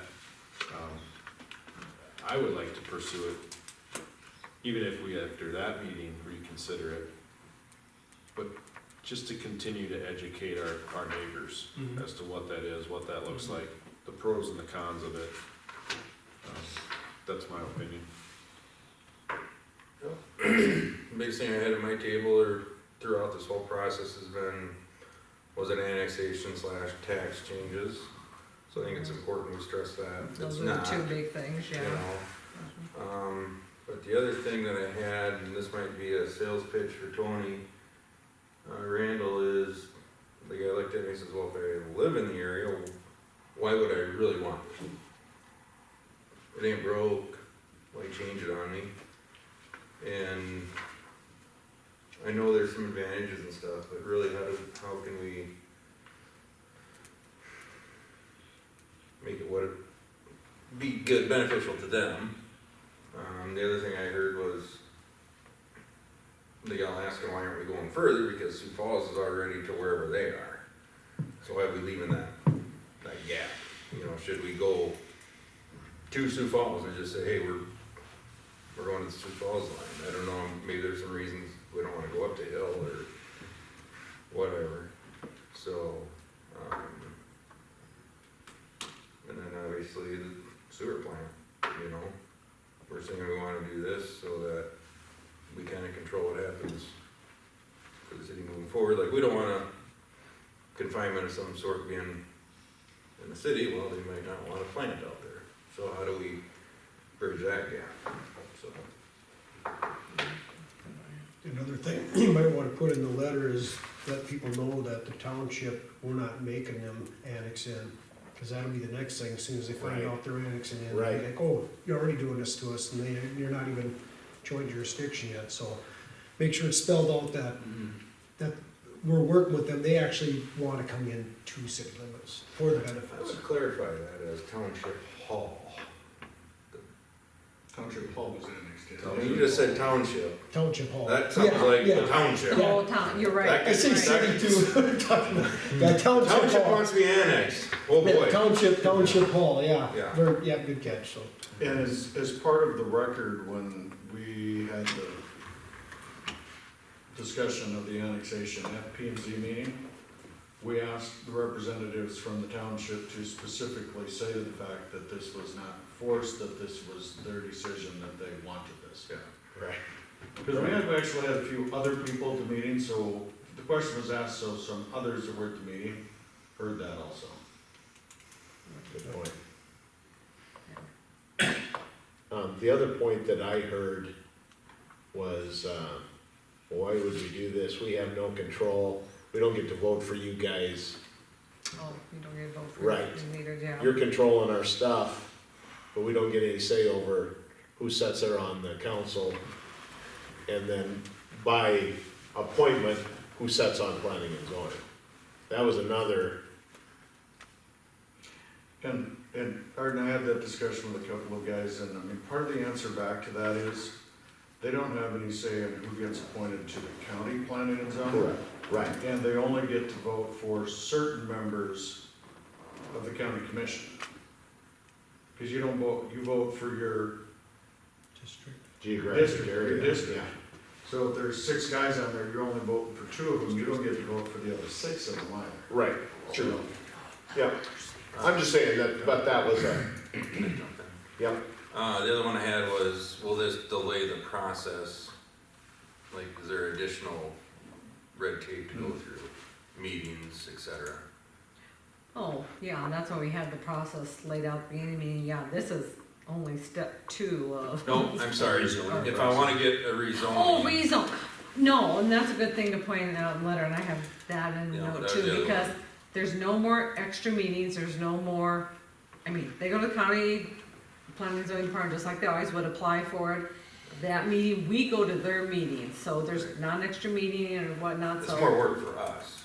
Yeah, it's more work It's for not us, gonna we slow gotta down the make the zoning meetings, process. but, it doesn't, so that is a good thing. And that it doesn't change anything in zoning unless somebody requests a rezone The or only- change of use. The only situation where it slows it down, which is causing some of the pushback from the county commission and from the county, is if we don't make it to the meeting to give them a quorum, they can't do anything, and it pushes that item back on the agenda to the next meeting, and the county only meets once a month. Right. Planning and zoning only meets once a month, so it can actually push a rezone back an entire month if we don't show up. No. Yeah, it definitely puts a burden on us. To be, It's back on And us. so we need to make sure we communicate that to these people, because we're not taking this lightly. The fact that it's not gonna be any easier for us, it's not, We gotta make the extra. it makes it meetings. a lot of extra effort for us. Plating, we should maybe discuss that a little further, the fact that the joint plating has already been in place for several years.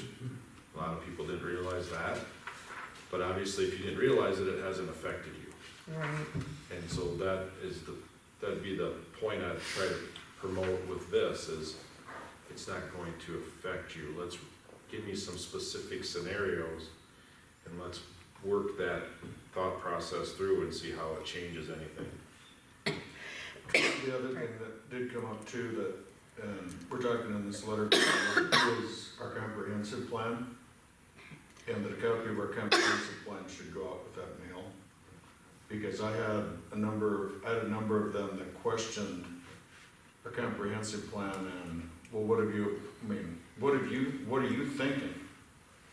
And I think it would be good, I mean, we have a plan, it's a public document, it's out there.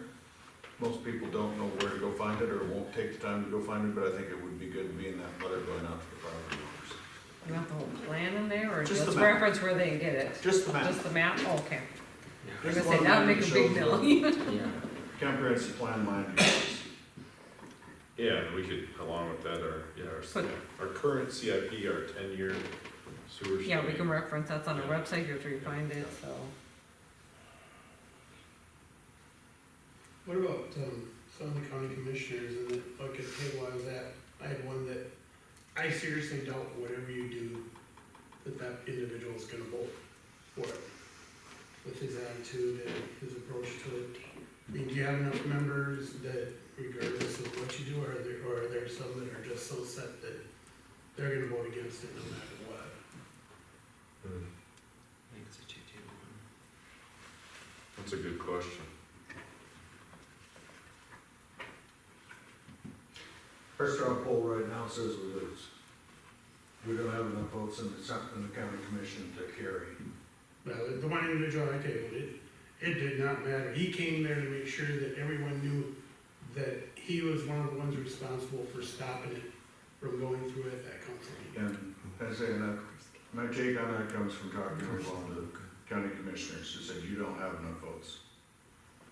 Well, we can change, he says, I hope I can change that, we hope we can change that, but at current, he said, it wouldn't pass. No matter if all 140 property owners showed up and said, we want this, they would vote it down. Well, so then that speaks to maybe an issue they have with Del Rapids. In visiting there, it's a combination of the issue with Del Rapids, which has caused some heartache and consternation on their part. But I firmly believe it's more of not wanting to relinquish that power and have us have a say. It's almost more the power struggle of them not wanting to have to share the power than it is a problem they've had with Del Rapids. Because we can see it, conceivably, the city of Hartford could shut down something they wanna do. Absolutely, and the city of Hartford could push something through that a resident wanted to do. Correct. I mean, we probably don't go the route where we look around the surrounding area and point out things that the county's approved and then hasn't followed through with maintaining. I mean, that probably don't go that route yet. You're not gonna score any points in the political battle we need to win there. I just want to There, take the there's thing. things to point out, but there are no points. Hold the pin and, Throw in the Throw the grenade. grenade and walk away. okay. All right. Anything else you need on that? Nope, that gives me a little Any other feedback. comments? Get a letter put together. All right, correspondence, do we have anything? Do I have anything? If not, I'd entertain a motion to go into executive session for personnel. So moved. All in favor? Aye. Probably. All right. See y'all. Yeah. Instead of You gotta go. I would do percent, so toward the street would be no greater than 2%.